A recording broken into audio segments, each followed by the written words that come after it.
నమస్తే అండి, welcome back to నేను మీ నాని. అప్పుడప్పుడు మనకు ఇంట్లో కొన్ని చపాతీలు మిగిలిపోతుంటాయి. అంటే ఒకటి అరా అంటే పర్వాలేదు, కానీ 2-3 చపాతీలు మిగిలిపోయినప్పుడు ఈ విధంగా చేసి చూడండి, బాగుంటుంది. మిగిలిపోయిన చపాతీలను మనము ఈవెన్గా ఒకే సైజులో కట్ చేసుకోవాలి.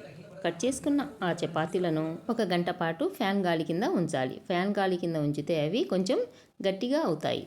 అలా గట్టిగా అయిన వాటిని మనము కొంచెం ఆయిల్ వేసి ఆ ఆయిల్లో ఫ్రై చేసుకుంటే అప్పడాల్లాగా బాగా కరకరలాడుతూ బాగా ఉంటాయి అన్నమాట.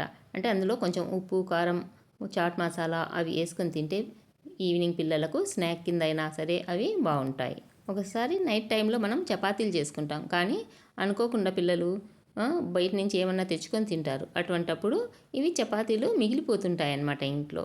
అంటే 1-2 అంటే కొంచెం టిఫిన్ కింద అయినా కానీ మనం తినొచ్చు, కానీ 3-4 మిగిలినాయి అనుకోండి, అప్పుడు ఈ విధంగా చేస్తే ఆ రోజు స్నాక్స్కైనా తినొచ్చు, లేదా మరుసటి రోజు అయినా స్నాక్స్లుగా తినొచ్చు. ఒక డబ్బాలో వేసి పెడితే అవి బాగా 2 రోజుల వరకైనా కానీ బాగా కరకరలాడుతూ ఉంటాయి. మిగిలిపోయాయి అని 3-4 మనం పడేయలేం కదా, అందుకని ఈ విధంగా చేసి డబ్బాలో వేసుకుంటే అవి ఉంటాయన్నమాట. ఇంకా మిగిలిపోయిన చపాతీలతో స్వీట్స్ అవన్నీ చేస్తారు, కానీ మళ్ళీ దాని అవి స్వీట్ అని అది దానికన్నా కూడా ఇవైతే తొందరగా సేల్ అవుతాయి. ఇంట్లో 1-2 ఉన్నా సరే తొందరగా తినేయొచ్చు అన్నమాట.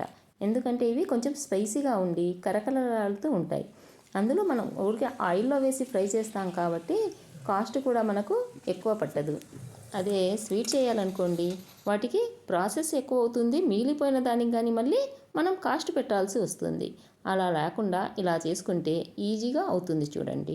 కొంతమంది చపాతీ, పుల్కా చేసినప్పుడు ఎలా ఉంటుందంటే, చేసేటప్పుడు వాళ్ళు ఈజీగానే చేస్తారు, కానీ మనం తినాలి అంటే చేతికి కొంచెం ఇది పిండి అంటుతుంటుందన్నమాట, పిండిగా. అలా పిండిగా అంటకుండా ఉండాలి అంటే రొట్టెలు సాదేటప్పుడు, అంటే రొట్టెలు చేసేటప్పుడు పిండి ఏ విధంగా వేయాలి, ఎంత వేయాలి అనేది మనం కరెక్ట్గా తెలుసుకొని ఉంటే ఈజీగా చేయొచ్చు.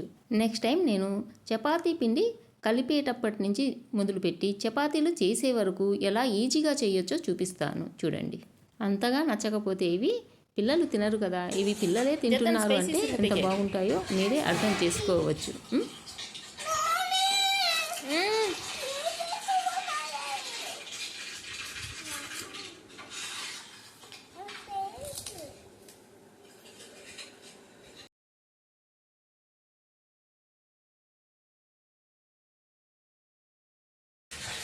ఎలా ఉంది చిన్నోడా,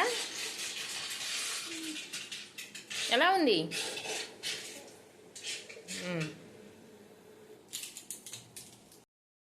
రాత్రి మిగిలిన చపాతీలను పడేయకుండా ఇలా చేసుకొని తింటే బాగుంటాయి చూడండి. ఎట్లా స్నాక్స్గా ఏదో ఒకటి తింటుంటాము, కానీ అప్పుడప్పుడు ఇట్లా మిగిలిపోయినవి వేస్ట్ చేయకుండా తిన్నా కూడా పర్వాలేదు, బాగానే ఉంటాయి.